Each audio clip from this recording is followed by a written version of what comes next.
A graça do Senhor esteja com todos vós, meus irmãos, e com todo o povo de Deus em toda a terra. Amém. Amém.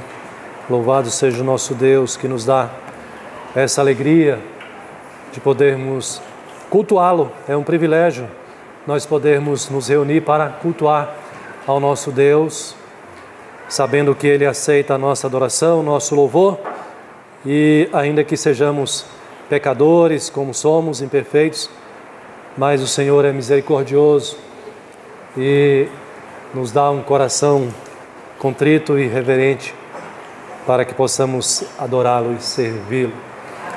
É uma alegria estar de volta depois desse período de férias com os nossos irmãos. Já estávamos com saudade dos irmãos, de toda a igreja. Bom poder ver algumas irmãs aqui depois de lutas, né, irmã? Está aqui na igreja, que bom, louvado seja Deus por isso, isso alegra o nosso coração também. E de rever a todos os irmãos, temos o privilégio e a alegria de servirmos ao Senhor juntos. Louvado seja o nosso Deus. Amém. Abra sua Bíblia, por gentileza, em 1 Samuel, capítulo 5, texto da nossa reflexão nesta noite. O capítulo 5, irei ler também alguns versículos do capítulo 6, do capítulo 7 também. 1 Samuel, capítulo 5, é o que eu vou ler agora inicialmente. Os irmãos irão acompanhar do versículo 1 ao versículo 5.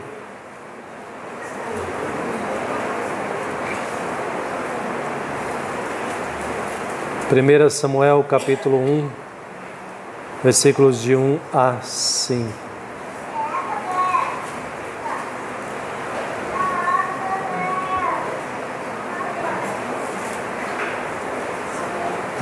É um texto conhecido dos irmãos, é a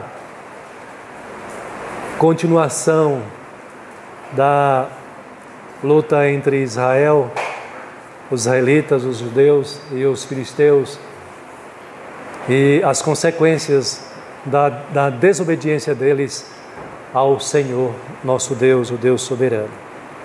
Nos diz assim o texto sagrado: os filisteus tomaram a arca de Deus e a levaram de Ebenezer a Asdod. Tomaram os filisteus a arca de Deus e a meteram na casa de Dagom, junto a este.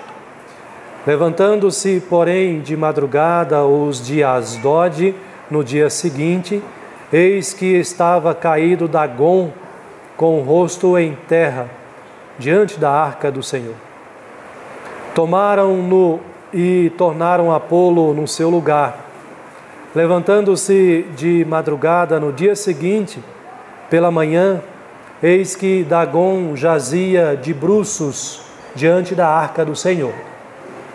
A cabeça de Dagom e as suas mãos estavam cortadas sobre o limiar, a soleira. Dele ficara apenas o tronco. Por isso, os sacerdotes de Dagom e todos os que entram no seu templo não lhe pisam o limiar em Asdod até ao dia de hoje, nos diz Samuel.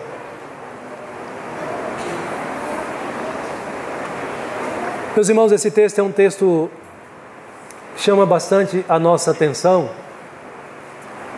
porque o ponto alto dele é exatamente o fato de serem colocados juntos essas duas representações ou esses dois símbolos de divindade, de deuses.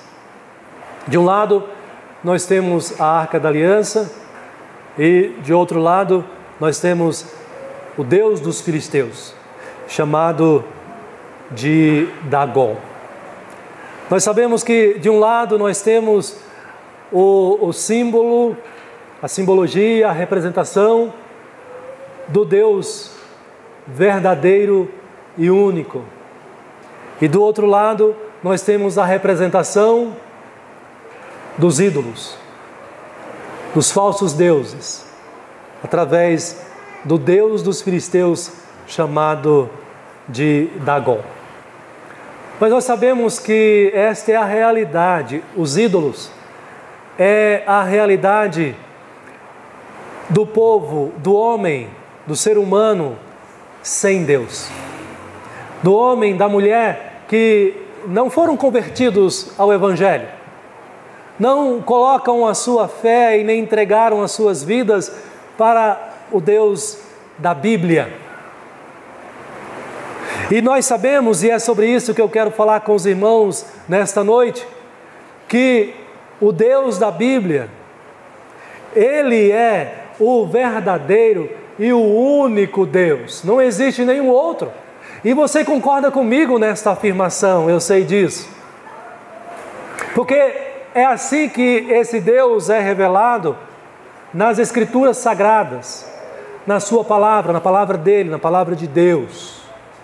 Mas os homens sem Deus, as pessoas sem o conhecimento e a fé, o compromisso de vida com esse Deus, entregam-se aos seus ídolos, aos seus deuses, aos deuses falsos.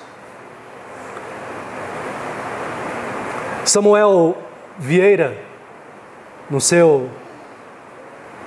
sua página chamada de Portal Contexto, ele vai nos lembrar da fala de um filósofo alemão chamado Max Scheler.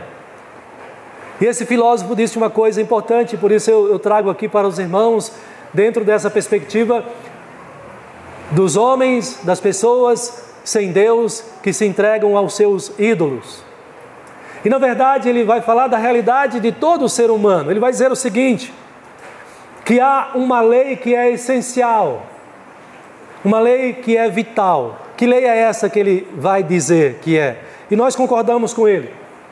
Ele vai dizer que todo espírito finito, ou seja, todo ser humano, ele crê em Deus ou crê em um ídolo. O que ele fala para nós é uma coisa óbvia.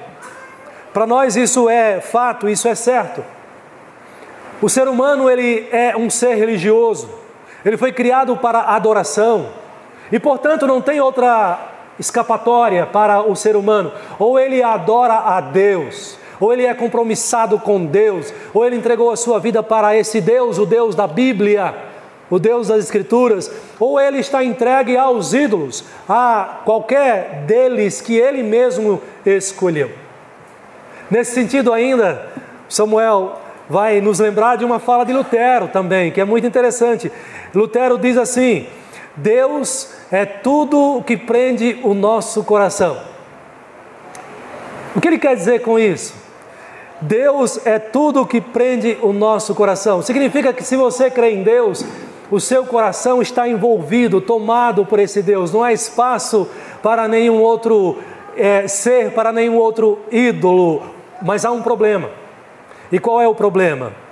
O problema é que se o coração do homem estiver separado de Deus, aí não tem jeito.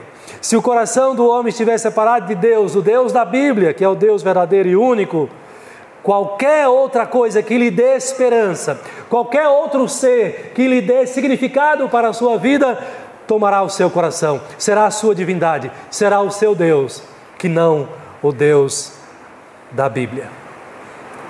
E assim, irmãos, muitas pessoas neste mundo têm colocado a sua confiança nos deuses modernos do nosso tempo, os deuses dos nossos dias.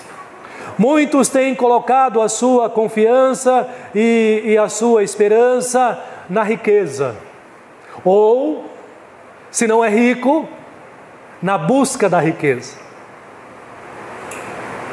Muitos têm feito da riqueza ou da busca pela riqueza a coisa mais importante da sua vida. Isto é idolatria. É um dos ídolos modernos do nosso tempo. Outros têm buscado, têm feito da segurança, a sua segurança pessoal, a sua segurança familiar, como sendo a coisa mais importante da sua vida. E têm buscado neste mundo, têm buscado no condomínio fechado, tem buscado em cidades com menor índice de violência a segurança, e muitos têm feito dessa busca a coisa mais importante da sua vida, logo, o seu ídolo, o seu Deus. Outros têm feito da liberdade o seu ídolo, têm feito da busca pela liberdade como sendo a coisa mais importante da sua vida também, o que acaba resultando no seu Deus. A sua liberdade é a coisa mais importante pela qual ele dá ou ela dá a sua própria vida. Mas outros têm feito dos prazeres terrenos, da sensualidade, da luxúria, o seu Deus, o seu ídolo. E têm vivido, muitos, em função dos prazeres sexuais, da carne, do pecado. E assim se entregue, ou entregando-se, não ao Deus verdadeiro e único, mas aos falsos deuses, mas aos ídolos. E com isso, irmãos, quebrando o primeiro e o segundo grande mandamento. E essa questão ela é tão importante para Deus que, veja, Ele nos traz esse ensinamento logo no começo dos 10 mandamentos. O primeiro mandamento, Deus nos traz o ensinamento de que nós não devemos ter outros deuses diante dEle, porque Ele é o Deus único, porque Ele é o Deus verdadeiro. Não devemos fazer para nós mesmos imagem de escultura, mas aqueles ídolos como Dagon serviram de base, ídolos de madeira, ídolos de pedra, ídolos de barro, serviram de base para os deuses modernos, como alguns desses que eu já citei aqui para os irmãos. Mas qual é o meu ponto com os irmãos aqui nesta noite? Dentro dessa realidade do Deus verdadeiro e dos falsos deuses, dos ídolos, qual é o meu ponto? Qual é a questão importante para nós aqui nesta noite? É exatamente esta. É você e eu entendermos e refletirmos e crermos que somente o Deus da Bíblia é o Deus verdadeiro e o único Deus. Por que nós podemos entender assim e crer assim? Quando nós olhamos para esse texto, nós temos uma primeira resposta. O Deus da Bíblia é o Deus verdadeiro e único, porque, em primeiro lugar, diante desse Deus, todos os outros deuses deste mundo serão humilhados. E aqui, irmãos, o que acontece com esse Deus dos filisteus é um exemplo, é uma amostra dessa realidade, do que Deus faz, está fazendo e irá fazer com os deuses deste mundo. Deus irá humilhá-los. Deus já humilhou-os também no passado e irá humilhá-los de maneira plena no último dia, na vinda do seu Filho Jesus Cristo. Olha que cena curiosa, interessante e que nos traz esse ensinamento nos versículos 1 e 5, a 5 que eu li para os irmãos. Ali está Dagon e ali está a Arca da Aliança. Olha que cena interessante. Os judeus, eles saíram para guerrear contra os seus inimigos, os filisteus. Eles foram derrotados na primeira tentativa e muitos morreram. Mas eles recorrem à aliança. E nisto eles pecam também porque eles têm a aliança como um amuleto. Eles dão maior importância à própria aliança, aquele caixote de madeira, que sim, simbolizava a presença de Deus, mas eles tratam a Arca da Aliança também com idolatria, como se fosse um poder mágico, e eles têm essa brilhante ideia: vamos trazer a Arca da Aliança para novamente enfrentarmos os filisteus, e nós temos certeza que nós iremos vencer, porque a presença de Deus está conosco, a imagem está aqui, representada através, Deus está sendo representado através deste símbolo, desse caixote de madeira. E eles vêm para a batalha, vêm para a guerra, e novamente eles são derrotados. E milhares são mortos ali.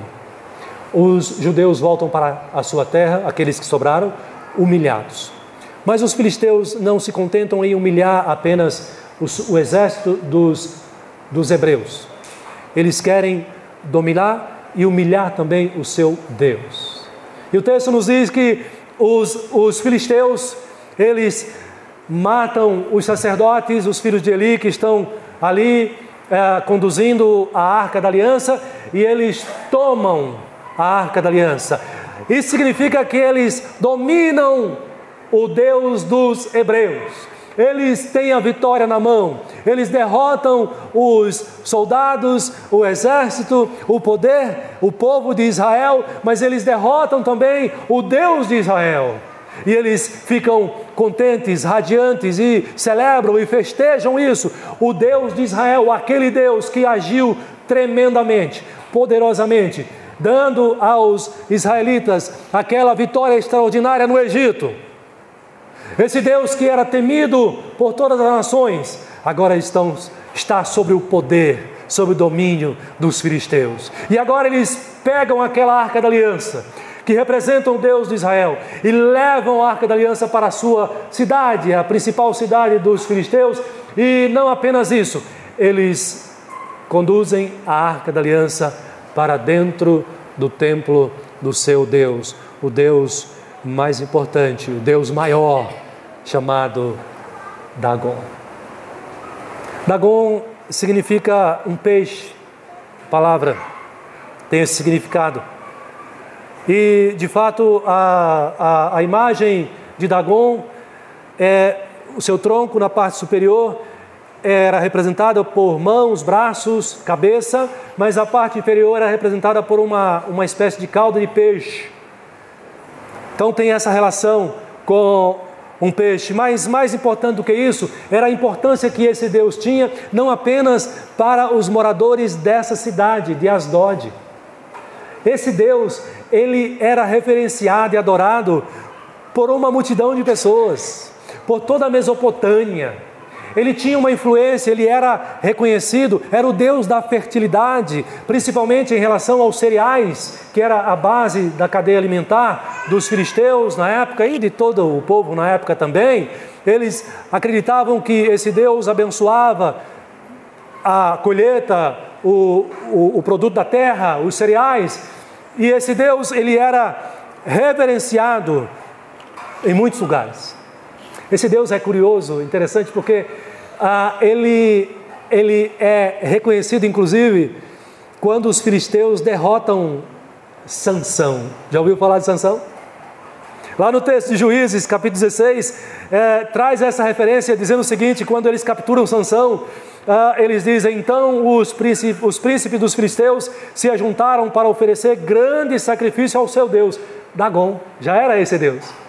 Observa. Para se alegrarem, e diziam: nosso Deus nos entregou nas mãos a Sansão, nosso inimigo. É o Deus poderoso para os filisteus. Esse Deus agora, ele é tão poderoso que ele domina o Deus dos judeus. O Deus que fez grandes e extraordinários milagres, que manifestou grandes poderes, agora está dominado sob o Deus Dagon, esse grande ídolo.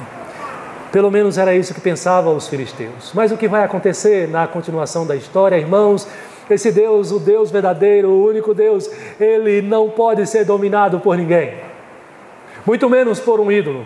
Ele não pode ser dominado por nações poderosas como os filisteus, e nem por qualquer outro Deus na face da terra. Ele é o soberano, ele é o verdadeiro. E é por isso que o texto faz questão de nos trazer esse ensinamento, essa ilustração, este fato aqui. Ali está a Arca da Aliança, posta junto com a imagem de Dagon, no templo de Dagon. E enquanto os filisteus estão celebrando essa vitória, felizes, radiantes, certamente alguns sacerdotes visitaram o templo, como talvez fosse costume deles, nas primeiras horas do dia, ainda na madrugada. E o que eles encontram? Encontram o seu Deus, o Deus soberano deles, prostrado, humilhado, diante da Arca da Aliança, diante do Deus único e verdadeiro. Diz para nós o texto que na madrugada eles se levantaram e lá estava caído Dagon. E olha a ênfase do texto, com o rosto em terra. Toda vez que aparece essa expressão, essa não é uma expressão de exaltação, essa não é uma expressão de orgulho, essa é uma expressão de humilhação. Você está com o rosto em terra, você está prostrado. Quem fez isso com essa imagem? Quem fez isso com este ídolo?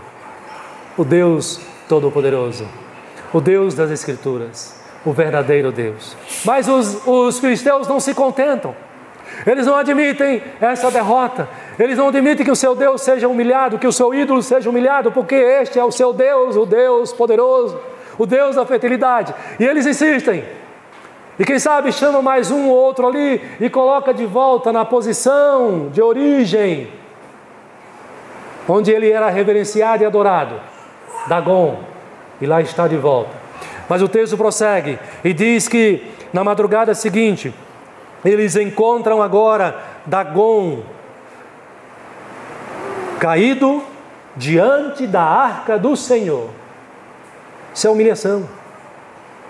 Deus, o Deus verdadeiro e único, humilha todos os outros deuses diante dele. Todos os outros deuses deste mundo serão humilhados diante do Deus das Escrituras. Mas agora ele não está apenas caído. Para a derrota e o vexame dos filisteus, o seu Deus está com a cabeça cortada. O seu Deus está com as mãos cortadas. O texto diz que resta apenas o tronco do seu Deus. O que aconteceu com o Deus dos filisteus? Que grande humilhação, que grande derrota! E quem promoveu essa derrota?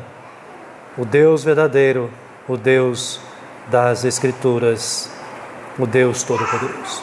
Meus irmãos, quando nós olhamos para a história bíblica, nós podemos observar que assim acontece, que o plano de Deus tem assim desenvolvido, que esse Deus, ele é sim o Deus verdadeiro, o Deus único, e que Deus, ele derrota e humilha todo e qualquer outro que seja construído pelos homens como Deus dos homens, como ídolo dos homens. Não importa se seja um ser inanimado ou uma pessoa, mas diante do Deus verdadeiro, estes deuses serão humilhados. E Deus está fazendo isso por meio do seu Filho Jesus Cristo. Deus está humilhando os falsos deuses deste mundo por meio de Jesus Cristo, e Ele já fez isso na cruz do Calvário, expondo os falsos deuses ao derrotá-los na cruz do Calvário, garantindo salvação a todo aquele que nele crê. Gênesis capítulo 3, versículo 15, é um texto que você deve anotar na sua mente, no seu coração. No início da Bíblia já havia essa profecia, de que Deus humilharia todos os outros deuses, porque não são nada diante do Deus verdadeiro. Por isso Deus estabeleceu a profecia, dizendo que aquele que nasceria da mulher esmagaria a cabeça da serpente, o descendente seria o próprio Satanás, o chefe maior de todo ídolo e de todo Deus deste mundo aqui. Os ídolos agradam a quem? A idolatria está prestando serviço a quem? Se não a Satanás. É por isso, irmãos, que nós devemos entender e exaltar a esse Deus e propagar, ensinar para o mundo que não existe outro a não ser o Deus das Escrituras. Ele é o único, Ele é o verdadeiro Deus. E Ele continua derrotando os falsos deuses por meio de Jesus Cristo. Efésios capítulo 1, versículo 20 diz que Deus, pelo seu poder que exerceu em Cristo, Ele ressuscitando a Jesus dentre os mortos, o que Ele fez? Diz o texto, que Ele fez Jesus assentar-se à sua direita, nos lugares celestiais, acima de todo o principado, potestade, poder, domínio e de todo nome que se possa referir, não só no presente século, mas também no vindouro. Em Colossenses Paulo diz que por meio de Cristo Deus está despojando os principados e as potestades e publicamente os expôs ao desprezo eterno, triunfando deles na cruz. Triunfando deles na cruz. O que eu estou dizendo para os irmãos nesta noite? Que o Deus da Bíblia é o único e verdadeiro Deus, ou verdadeiro e único Deus. E se é assim, diante desse Deus, todos os outros deuses, todos os ídolos deste mundo serão humilhados à luz desse texto aqui. Mas não é apenas isso, irmãos. Em segundo lugar, o texto também nos ensina que diante desse Deus verdadeiro, todos os idólatras, se existem os ídolos, existem os idólatras. Não faria sentido existir ídolos sem idólatras. O que vai acontecer com os idólatras? Todos os idólatras serão castigados. Serão castigados. Esse é um pecado terrível, o pecado da idolatria. Porque quando alguém comete idolatria, ele está rejeitando o Deus verdadeiro. Ele está negando a existência do Deus verdadeiro. Ele está substituindo o Deus verdadeiro por outro Deus qualquer. Então esse texto nos ensina que não apenas os ídolos serão humilhados, mas os idólatras serão também castigados. E é isso que nós podemos observar na sequência do texto.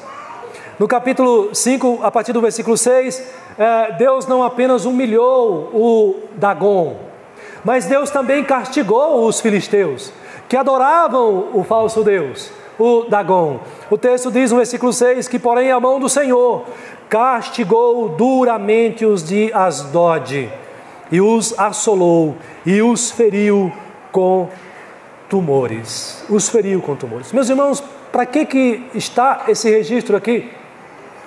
Qual é a importância desse ensinamento aqui no texto? Senão para dizer que esse ensinamento ainda vale para os dias de hoje e valerá até a volta de Jesus Cristo.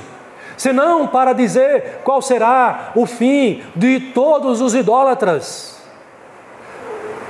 Aqueles que praticam idolatria diante do Deus das Escrituras serão duramente castigados. Os que adoravam a Dagon, Deus pesou a mão sobre eles. O cenário mudou, eles cantavam vitória, mas agora eles estão sob o terror do Deus dos judeus. E Deus age terrivelmente contra este povo, contra esta nação. Deus espalha sobre eles, nos corpos deles, tumores. De repente começa a estourar feridas nos seus corpos, feridas que provocam certamente dores, coceiras, feridas que exalam ali odores terríveis. Não apenas isso, a mão de Deus pesa sobre os idólatras aqui, porque Deus traz sobre eles não apenas essa enfermidade terrível, mas também traz sobre a cidade deles, e não apenas Asdod, mas você vai observar, se você ler o texto na sequência aqui, eles não quiseram mais a Arca da Aliança lá na sua cidade, na cidade de Asdod, e eles dizem, leva esta arca para a outra cidade aqui vizinha, ainda que fosse cidade dos filisteus.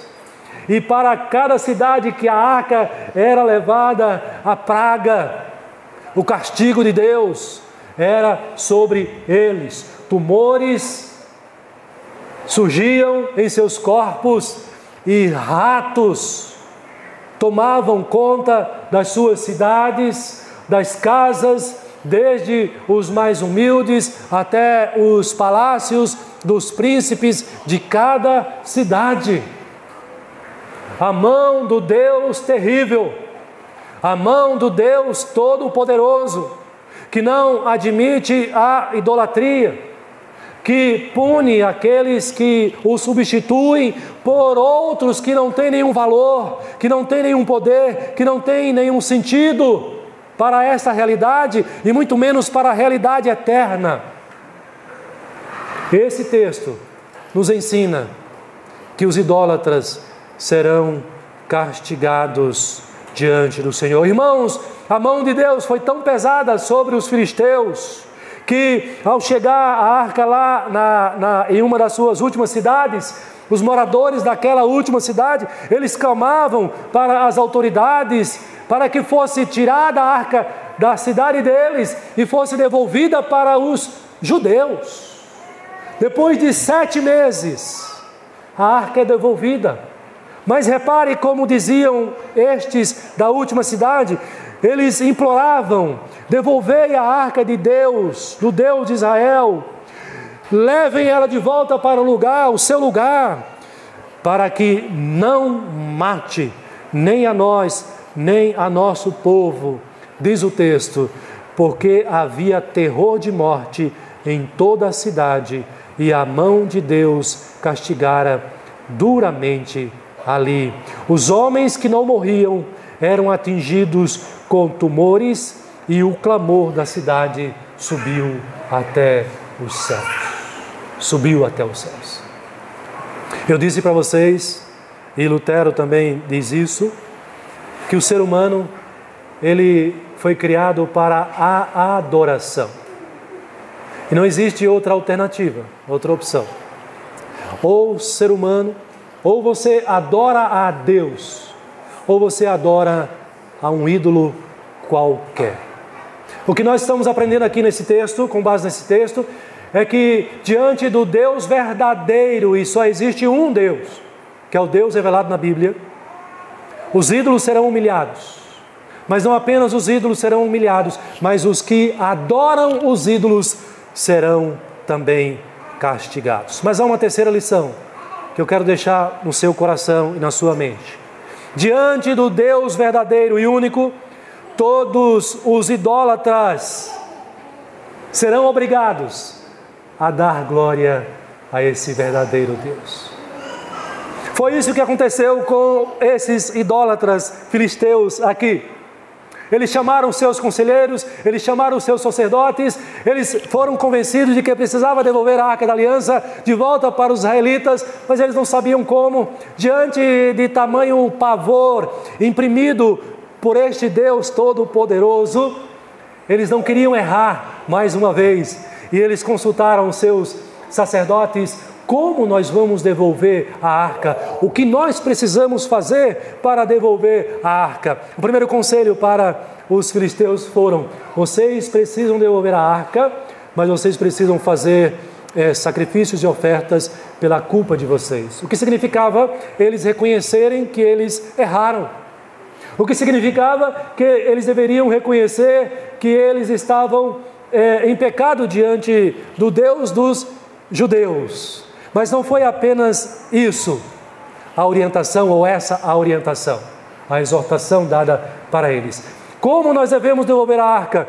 Então, eles deveriam fazer essas ofertas pela culpa, e os sacerdotes disseram para eles: olha, vocês precisam fazer uma réplica aqui dos tumores de vocês. Vocês têm 5 príncipes, cada cidade tinha um príncipe, eram 5 cidades. O príncipe era o governador, era o líder.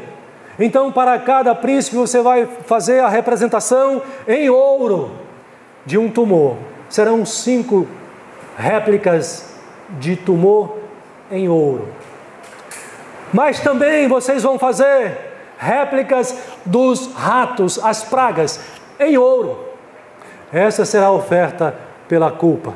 Vocês vão encher aqui o carro novo que vocês vão fazer, a carroça, o carrossel que vai ser colocada a arca, e vocês vão colocar aqui essas peças em ouro que simboliza a oferta, o sacrifício pela culpa de vocês. Mas não é apenas isso. Não se esqueçam a exortação que foi dada para eles.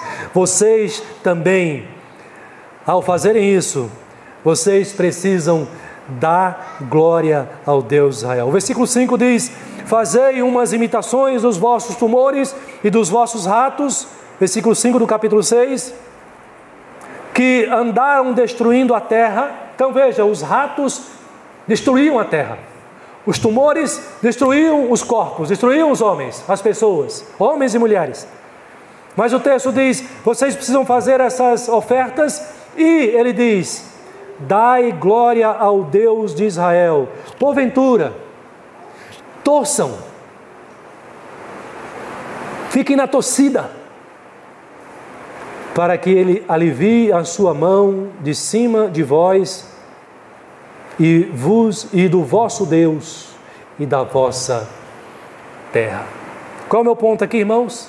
Meu ponto é o seguinte, não apenas os convertidos, não apenas os que adoram ao Deus das Escrituras fazem isso, reconhecem que Ele é o Deus verdadeiro e o glorificam, mas todo ser humano, em toda a terra,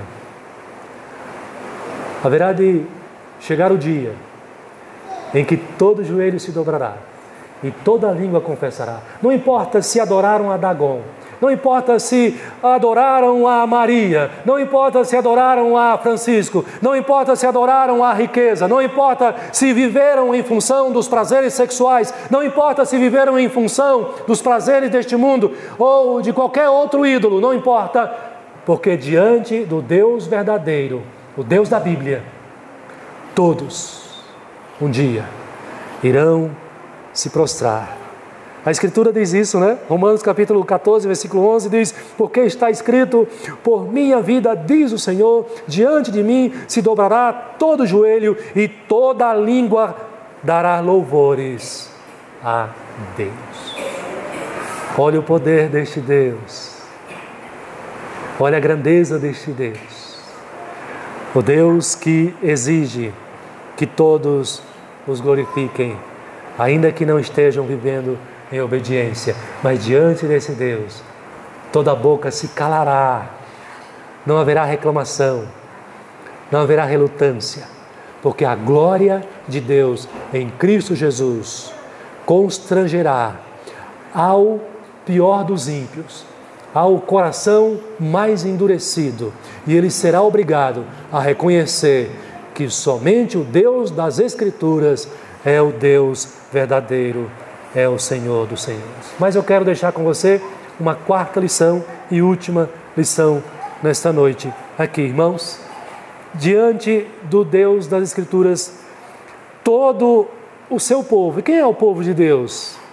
É você, somos nós. Essa é a última lição. Essa última lição não é para os que estão lá fora, é para nós aqui. E qual é a lição, pastor? Diante do Deus verdadeiro, do nosso Deus, nós como seu povo, nós devemos a Ele temor e obediência. Nós devemos reverência a esse Deus. Nós devemos a esse Deus toda a obediência que Ele requer de nós. Olha o capítulo 6, ainda dos versículos 14 e 15, no versículo 15 diz que os filisteus devolvem a arca. A arca então chega de volta aos judeus. E como eles recebem a arca? Admirados, espantados, mas com reverência, com temor. Diz o versículo 15 que os levitas, agora a arca já está do lado de cá, já está na terra dos judeus, já está junto com o povo de Deus. Diz que os levitas agora recebem a arca, eles descem a arca do Senhor, versículo 15 do capítulo 6, como também o cofre que estava junto a ela com o ouro, em que estavam as obras de ouro, e os puseram sobre uma grande pedra. E por que eles fazem isso, irmãos? Eles querem cultuar a Deus, eles querem sacrificar ao Senhor. Diz o finalzinho do versículo, no mesmo dia, os homens de Bet-Semes ofereceram holocaustos e imolaram sacrifícios ao Senhor. Deus requer de você como seu filho, como seu pai, você como filho dele, como povo de Deus. Deus requer de nós toda a adoração, todo o temor, toda a reverência que é devida a Ele, porque Ele é esse Deus tremendo, Ele é esse Deus todo-poderoso, que nós devemos cuidar para que não levemos o seu nome em vão. Eu tenho dito isso lá em casa. Cuidado para você não falar o nome de Deus em vão. Deus é digno de todo temor. Deus é digno de toda reverência. O profeta Isaías se achou diante da presença do Senhor, naquela visão que você conhece. E qual foi a reação de Isaías? A reação dele foi: eu estou morto. Diante de Deus é essa reação que nós temos, porque Ele é o Deus Todo-Poderoso, Santo, Santo, Santo. O apóstolo João em Apocalipse, ele tem a visão do Cristo glorificado, e quando ele vê o Cristo glorificado, ele cai por terra. Queridos, irmãos amados, o nosso Deus não é ídolo. O nosso Deus não é imagem feita por mãos humanas. O nosso Deus não habita em casa feita por homens, como Ele mesmo diz. O nosso Deus é o Criador, é o Deus único, é o Deus verdadeiro. Eu chamo a sua atenção para este caráter do Deus Todo-Poderoso que nós servimos, como vimos hoje pela manhã, uma aula difícil, mas necessária, e que fica o desafio para você estudar mais para conhecer a natureza de Deus, a sua soberania e a sua responsabilidade enquanto filho de Deus. É a esse Deus que você é chamado a servir, que é diferente de todo qualquer outro Deus. Os idólatras prestam reverência, tratam com um espírito de muita religiosidade, de muita veneração aos seus ídolos, aos ídolos religiosos. Mas aqueles que não têm os ídolos religiosos, que são esses outros ídolos, riqueza, bens materiais, prazeres e outras coisas assim, entregam seu coração, levam muito a sério. Mas muitas vezes nós vemos crentes levando esse Deus único e verdadeiro pouco a sério. Pouco a sério. Muitas vezes brincando com esse Deus, brincando com a sua palavra, brincando com as suas leis, com as suas ordens, com os seus ensinamentos. Queridos, o que eu estou dizendo para você em último lugar é que diante desse Deus nós devemos temer e tremer, e devemos a Ele toda a nossa obediência, toda a nossa sujeição, a exemplo do que o texto nos ensina assim, no capítulo 7, versículo 1. O que aconteceu? Aqui esse fato também deve chamar a sua atenção, para você lembrar que esse Deus é temível e é terrível. Ninguém podia olhar para dentro da Arca da Aliança. Ninguém podia tocar na Arca da Aliança. Deus decretou isso. A Arca da Aliança era transportada sobre varões, madeiras que transpassavam as argolas da Arca da Aliança, do caixote de madeira, porque não podia ser tocada. Aquela arca, aquele caixote, simbolizava a presença desse Deus tremendo, desse Deus terrível. Mas os judeus cometeram esse pecado capital, mortal. O texto diz no versículo 1 do capítulo 7 que o Senhor feriu os homens de Bet-Semes porque olharam para dentro da arca do Senhor. Sim, feriu deles 70 homens. Então o povo chorou, porquanto o Senhor fizera tão grande morticínio entre eles. Então disseram os homens de Bet-Semes, olha o que eles dizem. Aí caiu, no nosso linguajar menos acadêmico, menos culto, caiu a ficha. Olha o que eles disseram: quem poderia estar perante o Senhor, esse Deus santo? Isaías disse isso: eu estou morto diante do Deus Todo-Poderoso, porque Deus é santo, santo, eu sou impuro, muito impuro. E essa mesma ideia está aqui. Eles olham para dentro da Arca da Aliança, que representa, veja, ali não estava Deus de fato, pessoalmente ali, mas estava a representação do próprio Deus. Mas isso já foi suficiente para que esses homens fossem exterminados, porque ali representava a presença desse Deus. E eles reconheceram esse Deus que é santo, santo. Versículo... Na sequência, então, do texto, eles mandam que a arca seja levada, e a arca é levada para a casa de Abinadab, e lá ficou por muito tempo. E veja que coisa interessante, porque os judeus ficaram agora num estado de comodismo. A arca ficou na casa de Abinadab, e na sequência, no capítulo 7, versículo 2, diz que desde aquele dia a arca ficou lá em Kiriat Jearim. Olha, chegaram a 20 anos. 20 anos. E toda a casa de Israel dirigia lamentações ao Senhor. Irmãos, 20 anos é muito tempo. O que aconteceu aqui? Só para você entender o contexto aqui. Lembra, eles foram derrotados pelos filisteus. Foi tomada a arca. Aconteceu tudo isso. A arca foi devolvida. Passou todo esse tempo. Esse povo, embora inicialmente demonstrou essa atitude de reverência em prestar sacrifício a Deus, mas o povo estava acomodado nos seus pecados, na sua vida de pecado.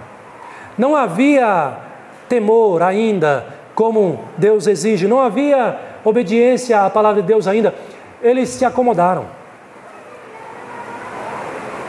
20 anos se passaram. E mesmo que Deus fez toda essa derrota lá com os filisteus, eles ainda permaneceram enquanto nação, de certa forma, subjugado aos filisteus, porque eles não voltaram à batalha. E o que eles fizeram nesse tempo? Eles não obedeceram a Deus.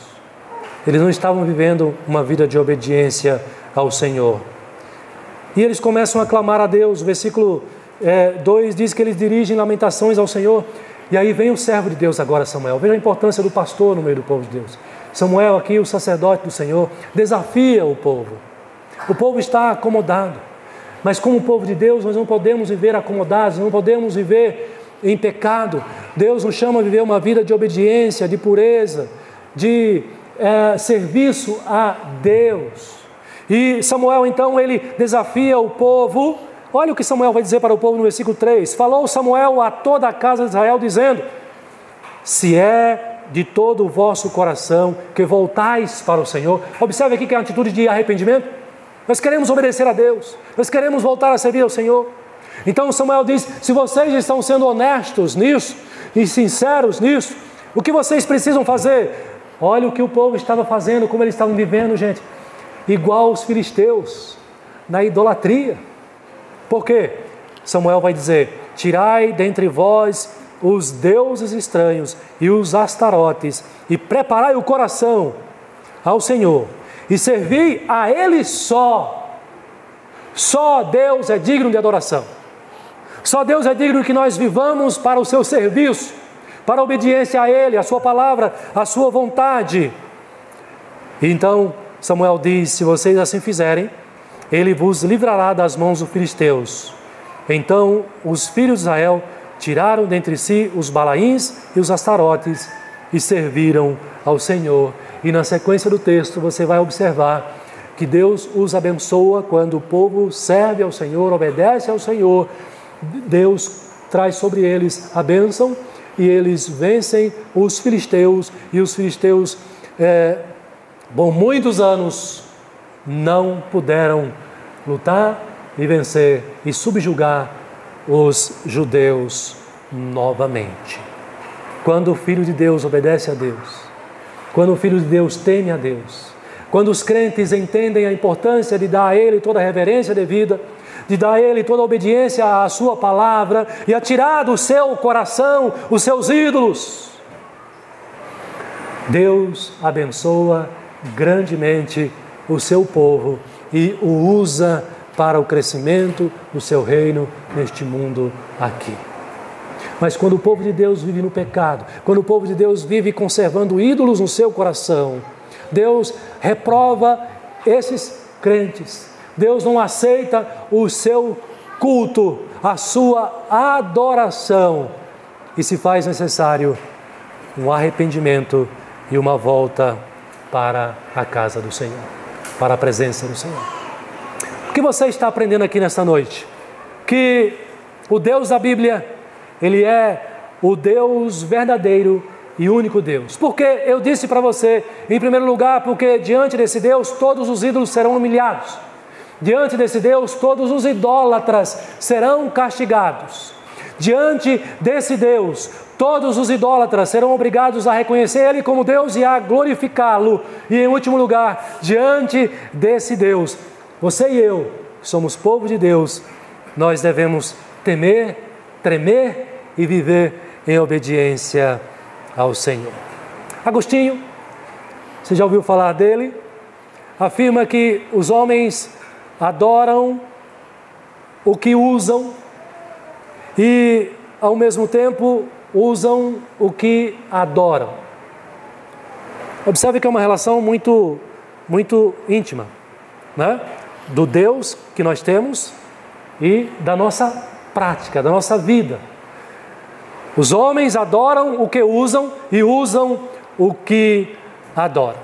E aí eu volto novamente a esse escritor, que faço uso dele aqui para nossa aplicação. Ele nos lembra o seguinte, Samuel Vieira: sim, Deus nos dá coisas para que nós possamos usar, mas Ele nos dá pessoas para que nós possamos amar, e Ele nos dá a Ele mesmo para que nós possamos o adorar. Mas muitas vezes, meus irmãos, nós insistimos em adorar as coisas, nós invertemos, percebe o que ele vai dizer aqui? Muitas vezes nós insistimos em adorar as coisas, reverenciar as pessoas e manipular, usar e descartar o próprio Deus. Isso é terrível, isso não pode acontecer. Ao invés de nos vermos como imagem e semelhança de Deus, porque foi assim que Deus nos criou, nós queremos criar deuses à nossa imagem e semelhança, deuses falsos, fruto da nossa própria representação e imaginação. E aí eu quero deixar essa palavra aqui para você pensar e responder a você mesmo. A pergunta é a seguinte: você deseja saber se há outros deuses assumindo o lugar de Deus no seu coração? Você quer saber, fazer esse exercício aqui nesta noite? Será que, pastor, eu tenho outros deuses no lugar de Deus no meu coração? Então, meu amado irmão, minha amada irmã, pergunte a si mesmo: o que você tem amado, temido, servido e desejado mais do que a Deus? O que você tem amado, temido, desejado e servido mais do que a Deus? Tem alguma outra coisa que você tem gastado tanta energia assim, mais do que Deus? Certamente, se você encontrar algo assim no seu coração, este é o Deus que tem controlado a sua vida e a quem você tem construído altares para a sua adoração. Deus tenha misericórdia de nós. Que Deus nos faça, de cada um de nós, adoradores fiéis, que serve porque reconhece que o Deus das Escrituras é o único, é o Deus verdadeiro e único, e por isso nós servimos a Ele somente. Que Deus guarde o seu coração e a sua mente dos ídolos, e que você clame a Deus: Senhor, toma a minha mente, toma o meu coração, porque o meu prazer nesta vida é viver para a Tua glória e para o Teu louvor. Amém.